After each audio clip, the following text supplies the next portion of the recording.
Bismillahirrahmanirrahim. Assalamualaikum warahmatullahi wabarakatuh. Wassalatu wassalamu ala Rasulillah sallallahu alaihi wasallam, amma ba'du. Apa kabar semuanya? Mudah-mudahan sehat walafiat ya. Salam rimbawan. Alhamdulillah ya, pada pertemuan ketiga ya. Hari ini kita sama-sama akan belajar tentang metode vokal animal sampling ya. Apa itu metode vokal animal sampling? Kita akan belajar bersama-sama. Kemudian nanti di bagian belakang kita akan belajar tentang studi kasus dari pengamatan vokal animal sampling ya. Yang pertama, pada hari ini kita akan memahami secara bersama-sama tentang metode inventarisasi fauna dengan menggunakan vokal animal sampling. Kemudian kita akan belajar tentang apa itu vokal animal sampling ya. Jadi kalau inventarisasi itu untuk sebuah kegiatan ya, untuk melakukan perhitungan, pengurusan, penyelenggaraan, pengaturan, pencatatan ya. Dari sebuah kegiatan.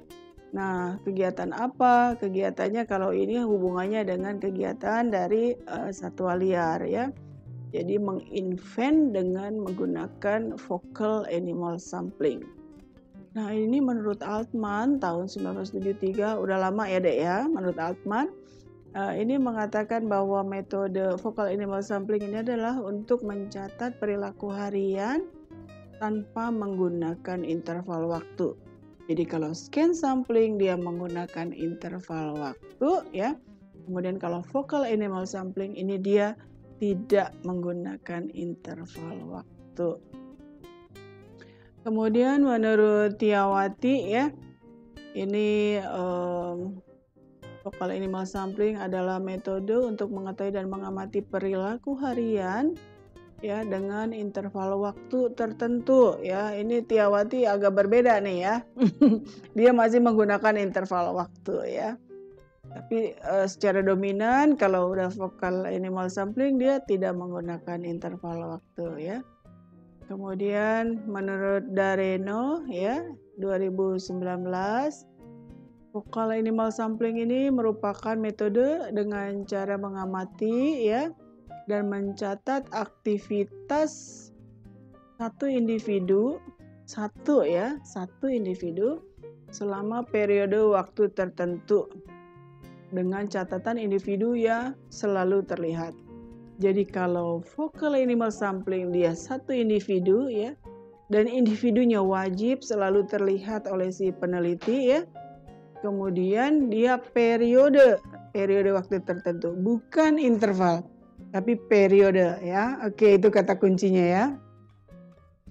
Kemudian ini menurut Dewi, DKK, ini menurut saya ya dan teman-teman peneliti.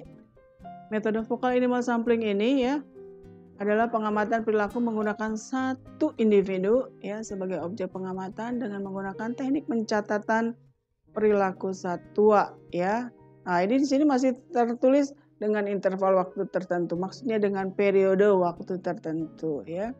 Jadi waktunya itu dicatat apa adanya sesuai hasil dari penelitian atau pengamatan di lapangan. Kemudian menurut Rian tahun 2018 ya ini pengambilan data dengan mengamati satu individu satu ya, kata kuncinya satu individu dalam waktu yang sudah ditentukan dan mencatat sebanyak mungkin perilaku yang teramati. Jadi dia nggak pilih-pilih tuh ya. Kalau di scan sampling kan dia hanya pilih tuh, misalnya 3 perilaku besar saja. Tetapi kalau di vocal animal sampling ini kita nggak bisa pilih-pilih lagi, jadi semuanya dicatat. Apapun yang dilakukan oleh satu ekor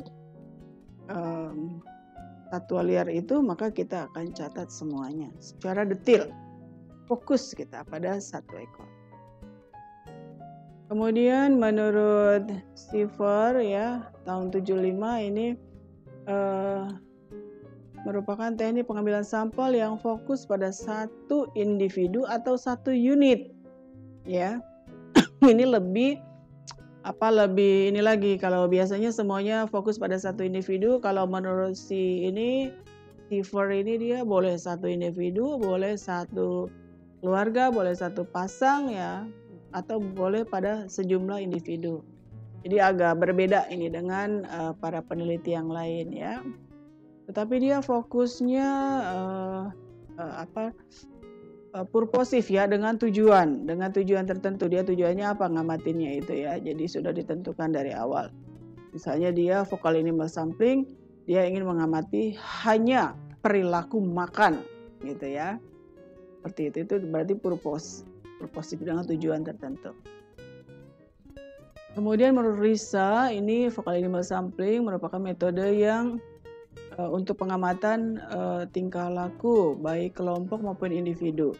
Ini hampir sama dengan Siffer, baik kelompok maupun individu ya. Dan dia tidak ada tidak ada penekanan untuk satu individu. Sedangkan menurut Dwi Suherli ya, ini mahasiswi kita yang juga mengadopsi ya metode ini pada penelitiannya, itu mencatat semua perilaku yang dilakukan satu individu pada momen tertentu. Istilahnya di sini momen tertentu, oleh peneliti yang lain periode waktu tertentu gitu ya. Tetapi memang kriteria untuk focal animal sampling ini tidak menekankan interval, misalnya dalam jangka waktu setiap 2 menit, setiap 10 menit gitu ya, tidak. Jadi kalau misalnya contoh waktu saya pengamatan burung kakatua jambul kuning ya di Pulau Masalembo, Masakambing di Madura, itu dia pengamatannya setiap 2 menit sekali. Itu menggunakan scan sampling karena ada 7 ekor. Nah kalau ini dia fokus pada 1 ekor saja.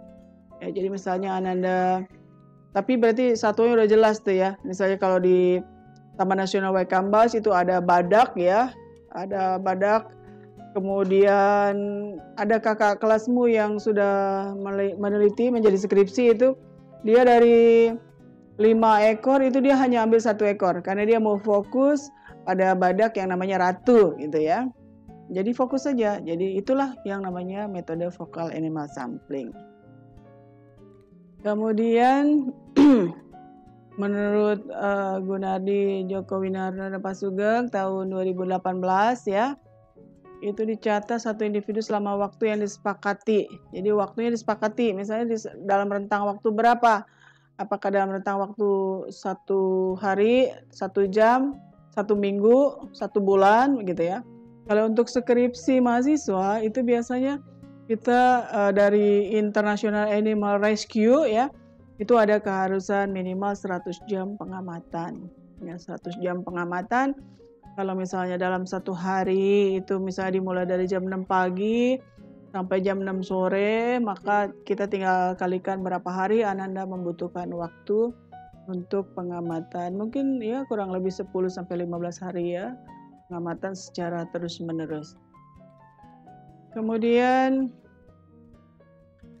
menurut Bosoln ya, ini pencatatan perilaku harian tanpa menggunakan interval waktu. Ya memang dia kalau ini penekanannya vokal ini tidak ada interval waktu, tapi dia periode waktu ya, periode waktu. Kemudian mencatat apa adanya ya, apa adanya.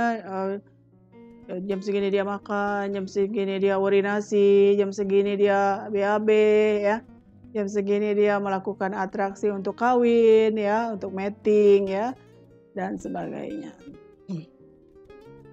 Baik, Ananda sekalian, kita akan mencoba melihat contoh dari studi kasus pengamatan perilaku harian gajah Sumatera ya, dengan menggunakan focal animal sampling. Ya, ini tentang gajah Sumatera ya. Nah, kemudian setelah Ananda mengetahui secara morfologinya satwa yang akan diamati ya. Ini misalnya gajah, kemudian statusnya bagaimana ya.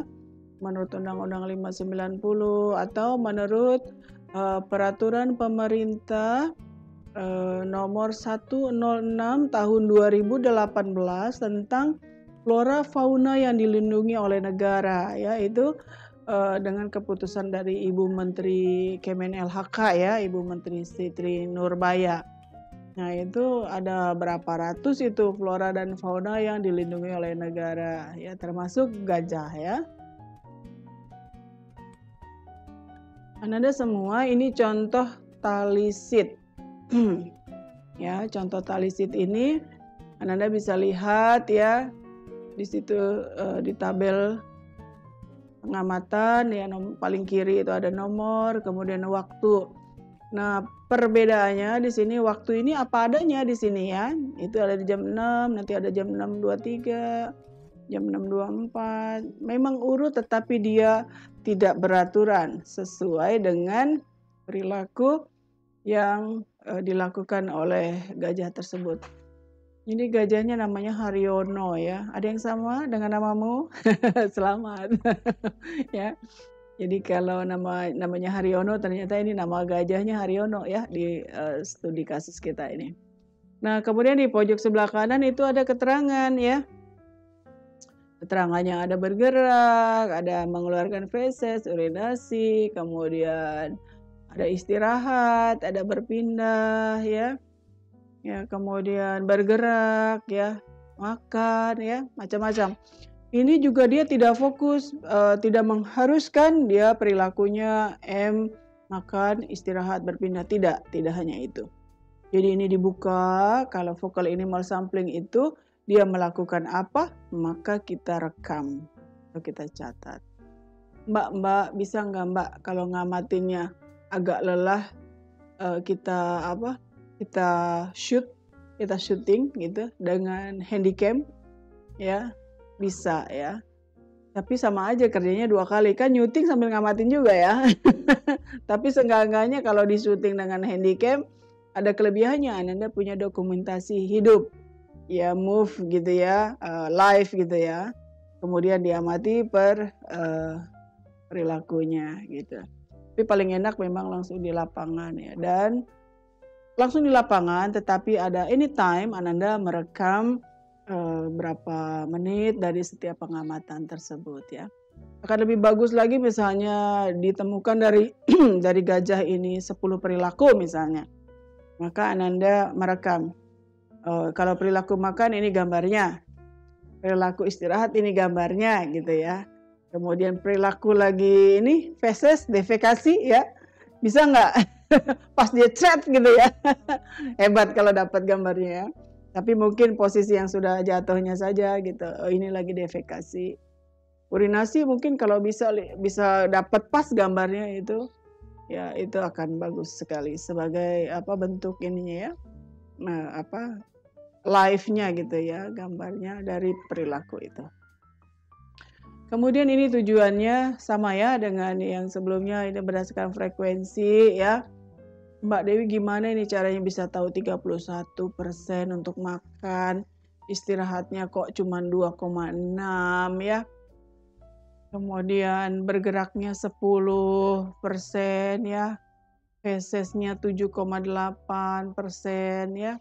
Dia buang airnya sampai 25%. Ini sering banget, ya, berarti, ya, dia buang air pipis, ya, urinasi itu, ya. Kemudian minumnya sedikit. Ada groomingnya juga, ya. Grooming itu kayak garuk-garuk gitu, ya, membersihkan anggota tubuh. Menyembur tanah, ya. Kemudian perilaku berpindah. Nah, ini dia lebih di studi kasus ini perilakunya lebih banyak, ya. Lebih banyak. Jadi nanti misalnya Ananda mau ngamati perilaku harian kucing di rumah.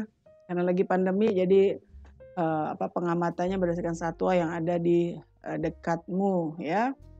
Ada perilaku ayam, ya. Ada yang mau ngamatin yang punya kandang kambing, ngamati perilaku kambing, ya. Hanya 1 ekor. Kemudian apalagi? Ada yang punya piaraan sapi di kebun, ya. Udah ngamatin sapi seharian gitu, tapi 1 ekor aja. Gitu, ya, seperti itu. Burung juga bisa, ya, asalkan burungnya itu burung peliharaan, ya. Kalau yang burung yang apa yang terbang bebas itu untuk focal animal sampling ini agak sulit untuk dilakukan ya. Nah, ini prosentase harian berdasarkan waktu. Jadi nanti ada rumusnya deh ya, nggak usah pusing ini dengan hasil-hasil ini ya, karena nanti Mbak Dewi akan kasih rumusnya, bagaimana cara menghitungnya berdasarkan frekuensi ya. Kemudian nanti dari tally sheet itu nanti kita hitung ke bawah bagaimana cara mendapatkan prosentase berdasarkan waktu ya. Nanti kita akan hitung dalam pengamatan secara langsung dan akan kita praktekkan dalam praktikum ya, supaya lebih jelas dan lebih detail lagi ya. Kemudian ini tujuan yang berikutnya, dominansi perilaku per jam. Jadi deh dari pengamatan metode ini maka kita ingin juga tahu tuh per jamnya si gajah itu Haryono ya, itu melakukan perilaku apa saja ya, seperti itu. Nah, jadi nanti bisa diketahui dalam pukul berapa Haryono makan paling banyak, pada pukul berapa Haryono ini, gajah Haryono ini lebih sering istirahat dan sebagainya. Itu bisa kelihatan dengan hasil dari rekapitulasi perilaku harian. Nah ini yang tadi Mbak Dewi katakan bahwa berusahalah untuk mendapatkan contoh konkret dari gambar perilaku yang dilakukan oleh satwa itu. Nah ini contoh perilaku minum ya, itu kelihatan ya contohnya. Kemudian perilaku menyembur tanah, itu tanahnya disemburkan begitu ya. Itu kelihatan ya, walaupun kelihatan agak gimana gitu ya, sedikit gitu ya. Nah yang sangat jelas itu perilaku makan gajah ya, itu dia lagi makan rumput ya. Kalau di Taman Nasional Waikambas itu diberi makan pelepah kelapa ya setiap harinya. Kemudian setelah pagi-pagi itu mereka diangon oleh mahot atau kiper ya ke areal hutan di sekeliling Taman Nasional Waikambas. Nanti siang menjelang sore hari dia akan pulang, kemudian masukkan di kandang lagi, kemudian biasanya dikasih makan lagi untuk dari sore sampai malam hari. Kemudian pagi rutin seperti itu ya. Untuk polanya di PLG ya, Pusat Latihan Gajah di Taman Nasional Waikambas ya. Baik, saya kira itu Ananda semua ya. Setelah ini nanti dengan menggunakan tally sheet yang sudah disiapkan dalam praktikum nanti Ananda akan belajar mengisi tally sheet itu ya. Nanti kita akan kasih sampel dulu di kelas ya. Sesudah itu nanti Ananda coba melakukannya di rumah masing-masing. Kecuali yang berada di sekitaran Bandar Lampung, Ananda bisa melakukan pengamatan yang kita punya di Universitas Lampung, yaitu penangkaran rusa. Anda bisa melakukan konsentrasi fokus pada satu ekor rusa boleh ya, karena memang ini focal animal sampling, jadi hanya satu ekor rusa. Anda punyanya kelinci di rumah, fokus pada kelinci ya. Ada ayam Mbak, tapi ayamnya banyak gitu, jadi fokus saja pada satu ya, satu ekor. Gimana kalau dengan semut Mbak? Bisa nggak Mbak? Ini agak payah nih. Kalau semut itu nanti fokusnya susah kan, dia kan banyak ya, biasanya banyak gitu ya.